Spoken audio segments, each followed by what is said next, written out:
Ce bel arbre, le chêne. Voici ses glands, ses fruits. Et puis, c'est un arbre immense, fort, de symbole également. Ses fruits et ses feuilles peuvent être consommés, mais personnellement, je n'en consommerai pas les fruits, car ils sont très riches en tanins et d'une très grande complication à préparer. Ces feuilles jeunes au printemps, par contre, peuvent être utilisées pour des raisons de tisane. Une tisane très astringente qui va venir soutenir également tout le système intestinal.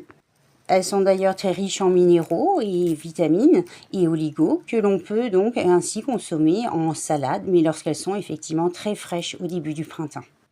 Et j'aimerais vous parler plus précisément de ce qu'on en fait en gémothérapie, puisque c'est donc l'étude des bourgeons, et lorsque les bourgeons sont pris au printemps, dès leur apparition, on peut en faire des solutions mères qui sont ensuite effectivement à même de pouvoir nous distribuer les vertus de l'arbre.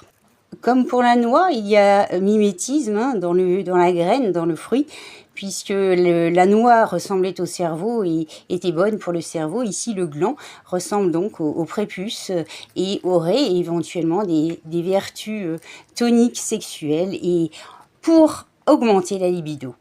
Il s'avère cependant tout à fait juste que les bourgeons du chêne au printemps, et donc macérés dans une solution, stimulent l'activité des testicules ainsi que la production de la testostérone.